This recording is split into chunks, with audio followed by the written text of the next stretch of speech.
Modern बीमारी एक और है जिसे हम टेंशन कहते हैं। टेंशन, मुझे टेंशन आ गया। पहले किसी को टेंशन नहीं आता, सबको टेंशन आना ही हुआ कि आप निकले पुरानी दिल्ली से माता जी के प्रोग्राम में जाने का, आप 6:30 पहुंचना ही चाहिए, पहले सीट पे बैठना ही चाहिए। देर से जाएंगे कोई हर्ज नहीं, देर से भी आए तो वो समय आपका आने का था, आ गए, कोई बात। ऐसी कौन सी आफत मची हुई भाई, मुझे कहाँ जाने का और आपको कहाँ जाने का। आराम से बैठेंगे, 2-4 बातें करेंगे, चलो हो गया सहयोग पूरा। कौन सी आफत मचाने की चीज है, कोई। इतने सरल सहज आराम से बैठिए, वैसे ही आपको सहयोग प्राप्त होगा। मैं देखती हूँ कि सहयोग में भी लोग इसका प्लानिंग करते हैं। मुझे आती बड़ी हंसी कि अगर आप ये कहें कि 2 दिन बाद यहाँ पर फल लगेगा तो मैं मान जाऊं। 2 दिन बाद 5:06 पे यहाँ पे फल लगेगा इस फूल में, ये अगर आप कह दें और करके दिखा दें तो मैं आपकी बात मान जाऊं। और जो लोग जितना प्लानिंग करके यहाँ पर आते हैं उतने उनकी कुंडलिनी नहीं जागृत होती। सहज समाधि लागू, सहज लगती है। सहज माने बिल्कुल साधारण तरीके, ऐसे ही जो लोग होते हैं उनको मिलती। अभी काहे मारो धाड़ किए हो भाई, ऐसी कौन सी आफत आ गई। अभी बम्बई में एक प्रोग्राम हो रहा था, तो एक साहब ने कहा कि चलो भाई म्यूजिक चल रहा है, माता जी थोड़ा म्यूजिक करने। हमने कहा कर दो भाई, म्यूजिक करो, हम बैठेंगे आराम से, हमारे तो वाइब्रेशन चलते ही रहते हैं, आप रिसीव करते रहिए। तो उन्होंने जरा सा लंबा चौड़ा कर दिया जरा म्यूजिक, तो लोग जरा कहने लगे आप जल्दी खत्म करो, जल्दी खत्म करो। तो मैंने कहा भाई क्या आपको मेरा लेक्चर सुनने का है। कहा मेरी तो आज तबीयत नहीं लेक्चर देने की, अपन तो तबीयत से चलते टेम्परामेंटल आदमी। तो भाई आज तो कोई तबीयत हो नहीं रही, जरा म्यूजिक ही सुनने दो और तुम भी सुनो मेरे साथ। आराम से क्यों नहीं सुनते, थोड़ा देर अच्छा म्यूजिक हो रहा, क्यों नहीं सुन रहे भाई, सुनो। ऐसी कौन सी आफत आई, मेरे तो चल ही रहे वाइब्रेशन। मैं चाहे भाषण दूं चाहे नहीं दूं, वो तो चल ही रहे, हर समय कार्यान्वित है, एक क्षण भी नहीं रुकता। अभी लेक्चर में क्या रखा हुआ मेरी समझ नहीं आता। तब शांति से बैठे, मैंने कहा अच्छा वाला म्यूजिक चल रहा है, बीच में आप क्यों चिल्ला रहे। हम लोगों को आदतें पड़ गई हैं, यादें छूटती नहीं। आराम से 5 मिनट बैठ करके हम लोग किसी से कभी बात नहीं करते। कोई अगर अपने यहाँ दोस्त आया तो कहेंगे चल भाई तेरे को खाना खिलाओ, बीवी घर के अंदर खाना बनाएगी, आप बैठे हो वहां पे पॉलिटिक्स झाड़ेंगे, कुछ होगा जो भी हो। नहीं तो टीवी लगा लेंगे, सब लोग टीवी देख रहे हैं। अरे भाई आपस में कुछ आदान प्रदान करो, कुछ बातचीत करो। आपने बुलाया है दोस्त को, आप टीवी लगा के बैठे, आपस में अनजाने ही आप चले जाते। ये फिर दोस्ती नहीं होती। दोस्ती किसकी आजकल, कोई दोस्ती नहीं आजकल। दोस्ती तो तब आती जब आपस में कोई मजा उठाया जाए, दोस्ती उसे कहते हैं। आजकल दोस्ती का मतलब है फिर बिजनेस आ गया, नहीं तो ताश खेलो, ताश खेले बैठ गए, तब तक भी ठीक है, फिर रुपया लगाया, काम खत्म। दोस्ती अगर खत्म करनी तो ताश में आप रुपया लगाइए। जिसने कोई ताश में रुपया लगा लिया वो काम खत्म, ये बात होती। अब हमने ये कहा कि आप बैलेंस में रहिए। बैलेंस में रहने का तरीका ये, जरा से हल्के होइए, जरा भागा दौड़ी कम करिए, जरा बैठिए, जरा देखिए, मजा देखिए। सवेरे सूरज उठता है, आकाश में देखिए कितने सुंदर रंग आते हैं, यूं ही चला जाता है वो काम। शाम को सूरज डूबता है, इतने सुंदर रंग उठते हैं, वैसे ही चला जाता है। कितने ही फूल खिलते हैं, कितने ही बाहर आती है, कितने ही रंग बदलते हैं, ऐसा ही सारा शाम चला जाता है। कितने ही लोग मिलते हैं, सबसे मिलते हैं और बगैर मिले ही वो लोग चले जाते हैं, बिल्कुल अजनबी, कभी जाना ही नहीं। कोई मरता है तो चलो भाई उसके लिए फूल बेच दिए, हो गया काम खत्म। अब जहां सबसे ज्यादा रजोगुण हो गया वहां तो यह हालत है कि कोई मरता है, बाप भी मरता है तो पेपर में आ जाता है भाई मर गए, तो बाप पहले से पैसे दे जाते हैं, भाई मैं मर जाऊंगा तो मेरे एक सूट सिला देना नया, मेरे को पहना देना। और वहां लिखा जाता है कि फलानी तारीख को आप आके देख लीजिए उनकी बॉडी, वो दिखा देते कि भाई देखो इनको सूट सिला दिया, अब ये मर गए। और सब लोग आते हैं, उसमें एक एक फूल चढ़ा दिया, जो भी हो चले गए अपने घर को। ये वहां हालत है, कोई आदान प्रदान नहीं, कोई दोस्ती नहीं, कोई फ्रेंडशिप नहीं, कोई पहचान नहीं, कुछ नहीं, आए वैसे चले। नानी के घर आप जाइए, वहां पर तो नानी कहेगी कि पहले तू मेरे टेलीफोन के 2 पैसे दे, तब तू घर में पैर रख। तुमने उस दिन टेलीफोन किया था, उसके 2 पैसे नहीं देते, पहले वो 2 पैसे दे। सारी चीज यही हो गई। इस तरह के आर्टिफिशियल जीवन में भी इम्बैलेंस आ जाता है, क्योंकि आर्टिफिशियलिटी के साथ रहना पड़ता है। किसी के घर जाइए साहब, खाने पे बुलाते हैं 8 बजे के, अगर 8:30 बजे हो गए तो माँ चीखना शुरू कर दिया कि अपने घर खाने को नहीं मिलता है साहब। देर हो गई तो कौन आफत आ गए 8:30 आए चाहे 9 बजे आ गए, क्या हो, आओ बैठो आराम करो। पंक्चुअलिटी चाहिए। पंक्चुअलिटी काहे की नहीं चाहिए इतनी ज्यादा, जरूरत से ज्यादा करने की पंक्चुअलिटी जरूरत है। हाँ, पंक्चुअलिटी एक ही चीज में होनी चाहिए कि अपने अंदर जो परमात्मा का कॉल है उसकी और पंक्चुअलिटी होनी चाहिए। इस वक्त परमात्मा ने हमें याद किया है, फौरन ध्यान में चले जाओ। वाइब्रेशंस आ रहे हैं, फौरन ध्यान में चले जाओ। उस मामले में नहीं है पंक्चुअलिटी हमारे अंदर। इससे क्या होगा? पंक्चुअलिटी से हुआ क्या? जिन देशों ने बहुत पंक्चुअलिटी रखी उन्होंने क्या अचीव किया? यही सुसाइड। पंक्चुअलिटी से वो लोग सुसाइड करते, सुसाइड का भी टाइम लिखते। हमारे यहाँ पंक्चुअलिटी पहले होती थी वो इस तरह से कि हम लोग पंचांग देख करके पंक्चुअलिटी बनाते थे। ये मुहूर्त अच्छा है, इस मुहूर्त पे ये कार्य करने से अच्छा हो, ठीक है। उसमें तो कुछ तो आपने कंसल्ट किया सुपीरियर पावर्स को, परमात्मा के कुछ लेन देन को कंसल्ट किया। लेकिन ये जो बिल्कुल ही हमारी दैनंदिन इस तरह की जो पंक्चुअलिटी और जिस तरह का हम लोगों का बिल्कुल यांत्रिक जीवन हो गया है, जीवन से आप लोग ऊब जाएंगे, परेशान हो जाएंगे, घबरा जाएंगे। वही सवेरे उठना, वही दाढ़ी बनाना, वही मुंह धोना, वही दफ्तर जाना, वही फिर वही घर पे आना, फिर वही बातें, फिर आप लोग घबरा जाएंगे। और घबराहट से फिर शुरू क्या होगा? वही चीज जो वहां हो रही, गांजा और क्या LSD, और उससे भी नहीं तो हमेशा बेहोश रहना, मतलब पलायनवाद। भागो, इस दुनिया में जीने की क्या जरूरत है? जब मनुष्य जीवन में बोर हो जाता है तभी वो इन पलायनवादी जीवन को खोजता है। मनुष्य बोर इसलिए होता है क्योंकि वो अपने को जानता नहीं। जब अपने को जानता है तो मस्ती चढ़ती उसको, क्योंकि आप अपने अंदर इस कदर सुंदर, इतने व्यवस्थित, इतने मधुर हैं कि आपको फिर कोई जरूरत नहीं किसी की। आप अपने साथ बैठे रहते हैं, बड़ा मजा आता है। जब आप अकेले होते हैं तब सबसे अच्छे रहते हैं आप, बड़ा मजा आता है। अपने ही जीवन को देखते रहते हैं, अपने ही अंदर, अपने ही स्वर्ग को देखते रहते हैं। हाँ, जब दूसरों से मिलते हैं तब ये लगता है कि इनमें भी ये स्वर्ग जागे, ये भी हमारे साथ इस स्वर्ग में हमारे साथी हो। जैसे दो शराबी बैठ जाते हैं तब उन्हें मजा आता है, अकेला कोई पीता नहीं। इस तरह का एक खुमार जिंदगी भर चढ़ा रहता है। ऐसी बादशाहत जब पानी हो तो पहले कुछ बादशाहत अंदर भी आनी पड़ती है। सबसे पहले अपने अंदर बैलेंस लाना पड़ता है, और ये धर्म से होता है। धर्म का मतलब कभी भी हिंदू मुसलमान से मेरा नहीं होना है, आप समझ सकते हैं इस चीज को। कभी भी मैं इस तरह के बाह्य छोटे छोटे घरौंदों में विश्वास नहीं करती, न ही मैं वो घिरावों को विश्वास करती हूँ जो बिल्कुल ही मनुष्य के बनाए हुए, बिल्कुल ही बेकार के होते। इन सब चीजों को तोड़ फोड़ करके ही सहयोग पनपा है। लेकिन धर्म का मतलब यह है कि हमारे अंदर जो सस्टेनेंस पावर है, हमारे जो अंदर जो बसी हुई इनेक धर्म है, हमारे एक एक अंग प्रत्यंग में जो बनाया गया है, उसको जागरूक रखना चाहिए। इसके बारे में मैंने आपसे कल बताया था, अनेक धर्म है। उसमें से एक आपको आश्चर्य होगा कि सबसे बड़ा धर्म यह है कि सर्वधर्म समानत्व।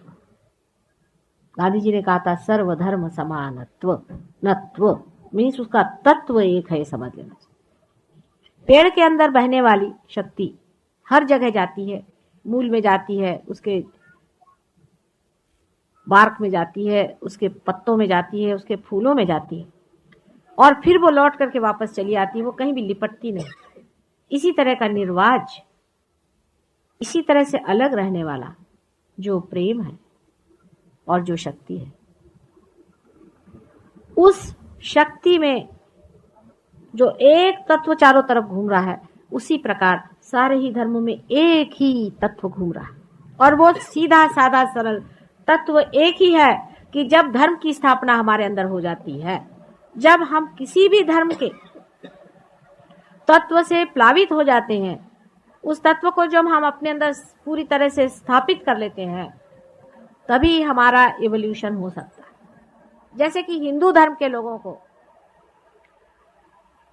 एक ही तत्व सीखना चाहिए, इस सब के अंदर एक ही आत्मा का वास है, और जाति पाति आदि चीजें ये जन्म से नहीं होती, ये कर्म से होती। यही तत्व हिंदू धर्म का है, और इसमें दूसरा कोई सा भी तत्व नहीं खोजना है। अगर इस तत्व को आपने पा लिया तो आप असली हिंदू हो गए, बाकी तो आप अहिंदू हैं।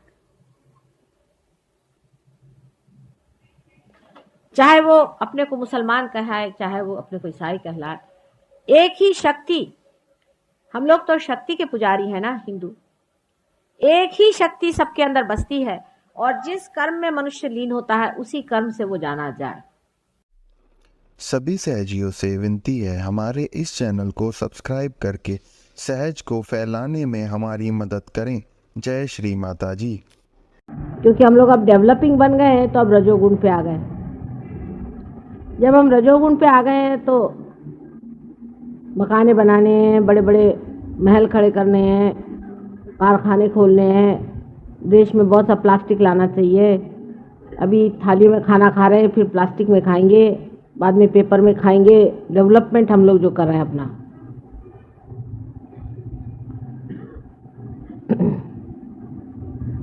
इस वक्त आदमी अतिकर्मी हो जाता है, बहुत ज़्यादा कर्म करने लगता है, तब उसके अंदर स्वयं ही संतुलन बिगड़ जाता है, बैलेंस बिगड़ जाता है। उसकी एक विचित्र सी व्यवस्था अपने कुंडलिनी योग में बनाई हुई, जो स्वाधिष्ठान चक्र कुंडलिनी में रख देना मार्ग में है, जिस चक्र से कुंडलिनी गुजरती है, जिस चक्र के कारण सारी सृष्टि की निर्मिति हुई, आकाश के ग्रह गोल सारे तारे जिस चक्र के मारे इस संसार में आए, उस चक्र का स्थान हमारे भी अंदर पेट में है। यह चक्र नाभि चक्र से निकल के और उसके चारों तरफ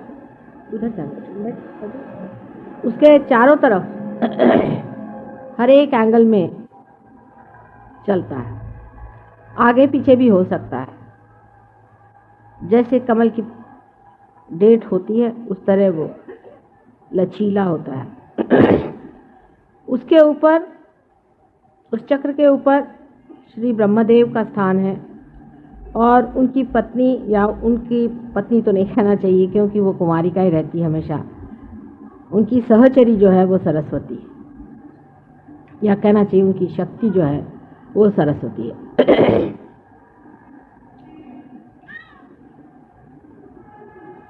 इस चक्र को मनुष्य के अंदर भी हम लोग बाहर से देख सकते हैं। इसे आँख से हम नहीं देख सकते, लेकिन इसका जो जड़ रूप है, इसका जो ग्रोस रूप है, उसे डॉक्टर लोग आयोर्टिक प्लेक्सस कहते हैं। इस चक्र में 6 पंखुड़ियाँ हैं, उसी प्रकार आयोर्टिक प्लेक्सस में भी 6 सब प्लेक्ससेस हैं। लेकिन डॉक्टर लोग इस बात को नहीं मानेंगे जब मैं कहूँगी कि इस चक्र का मुख्य कार्य ये होता है कि पेट में जो मेद है, जो फैट है, उसको मेंदु माने अपने मग्स जिसे कहते हैं, या जिसे आप ब्रेन कहते हैं, उस ब्रेन के सेल्स का रिप्लेसमेंट करना। यहाँ का जो मेद है, जो फैट है, उसको इवॉल्व करके, उसकी उत्क्रांति करके उसको इस योग्य कराना कि वो अपने ब्रेन का सेल बन जाए। जब हम बहुत विचार करते हैं, जब हम बहुत प्लानिंग करते हैं, जब हम बहुत सोचते हैं, जब हम रजोगुण को इस्तेमाल करते हैं, तब ये कार्य बहुत वेग से होता है, इसमें गति आ जाती है। हर समय हम लोग सोचते ही रहते हैं, फिर हमारा सोचना भी नहीं बंद हो सकता। पूरी समय हम विचारों के चक्कर में उलझ जाते हैं, एक मिनट भी हम अपने विचार को रोक नहीं पाते। हजारों तरह के विचार हम एक के ऊपर एक लाते जाते हैं और प्लानिंग में लगे रहते हैं। ये कार्य अविरत होते रहता है, लेकिन जब इसकी गति बहुत ज़्यादा, ज़रूरत से ज़्यादा बढ़ जाती है, तब इस चक्र के जो दूसरे कार्य हैं, जिसे कि हम कह सकते हैं कि हमारा लिवर, हमारा स्प्लीन, हमारा पैनक्रियाज, हमारी किडनीज, हमारा यूट्रस, इन सब चीज़ों को ये चक्र देखता है, तो उसमें कमी आ जाती है और कभी कभी रुकावट सी आ जाती है। क्योंकि एक ही कार्य में फिर संलग्न हो जाता है। इसीलिए जो लोग दिमागी खर्च बहुत करते हैं, दिमाग का काम ज़्यादा करते हैं, उन्हीं को डायबिटीज़ की बीमारी होती है, उन्हीं को हार्ट अटैक आता है। क्योंकि राइट साइड बहुत चलाने से लेफ्ट हैंड जो है वो उसको, लेफ्ट साइड जो है उसको बैलेंस देने की कोशिश करती है। बहुत आदमी जब काम करता है तो आश्चर्य की बात है कि अगर आप शारीरिक श्रम कर रहे हैं, फिजिकल लेबर कर रहे हैं, तो आपका हार्ट तो नहीं पकड़ना चाहिए, क्योंकि हार्ट तो इमोशनल चीज़ है, हार्ट तो इमोशन से चलता है। लेकिन बैलेंस के लिए हार्ट अटैक आ जाता है और आपका शरीर आपको इशारा देता है कि अब देखो बेटे ज़रा काम धीरे करो, फिर बिस्तर पे लेट जाता है। इसी इम्बैलेंस के कारण हार्ट से इशारा आता है और इसी इम्बैलेंस के कारण डायबिटीज़ की बीमारी होती है। क्योंकि आपका जो पैनक्रियाज है उसका वर्किंग ख़त्म हो जाता है, किडनी का वर्किंग ख़त्म हो जाता है, इसकी वजह से किडनी ट्रबल्स हो जाते हैं। यूट्रस में इतनी परेशानी हो जाती है कि ऐसे औरतों को बच्चे नहीं हो सकते, बांझ हो जाते हैं। ये सारे इम्बैलेंस के कारण आता है और मेडिकल साइंस में इम्बैलेंस की कोई भी बातचीत नहीं होती। हम लोगों ने डायबिटीज़ बिल्कुल 1000 गुना ठीक किया है सहयोग में। हालांकि हम ठीक नहीं करेंगे, इसकी वजह यह है कि आप सब डायबिटीज़ यहाँ इकट्ठा ना करें, लेकिन जो सहयोगी पार हो जाते हैं उनका डायबिटीज़ ठीक हो जाता है, ऐसा ही समझें, as a by product. Diabetes के कारण मनुष्य की आंखें कमज़ोर हो जाती हैं, आप जानते हैं, कभी कभी एकदम अंधा हो जाता है, वो देख भी नहीं पाता। डायबिटीज़ से अनेक रोग और हो सकते हैं, क्योंकि अंदर से मनुष्य कमज़ोर होते जाता है। किडनी में यूरिया बढ़ जाना और इसी प्रकार के जितने भी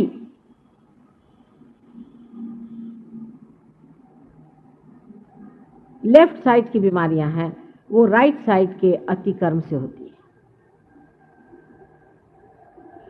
और फिर विचार का भी ऐसा हो जाता है कि जब मनुष्य विचार को अत्यंत जोर से, गतिवेग से करता है तो उसके ब्रेन में भी एक तरह का मोमेंटम बन जाता है, माने वो फिर उसे रोक नहीं पाता और वो इस कदर बेतहाशा पागल की तरह सोचने लग जाता है कि अब वेस्ट में इस तरह के अनेक लोग हैं।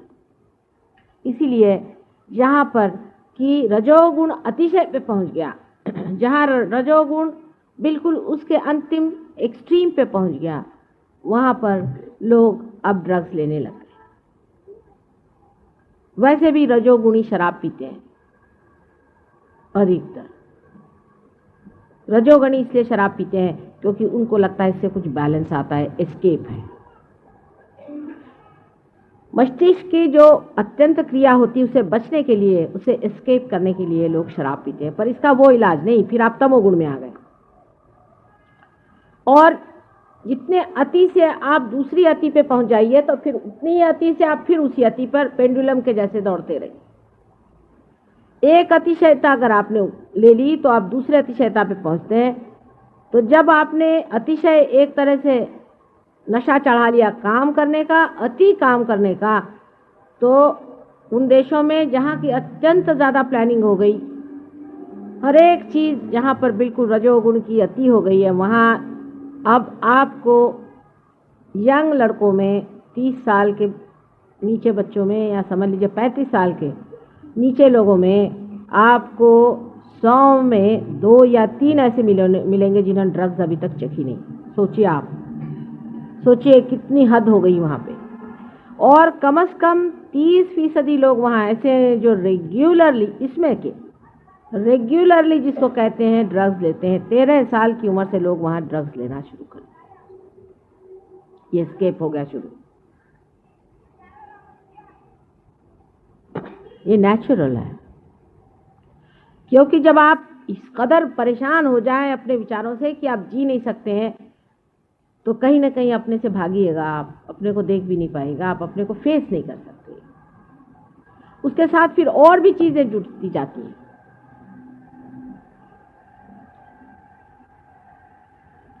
उसके बाद जो सेक्स वगैरह की बातें हैं वो भी उसी का बैलेंस है।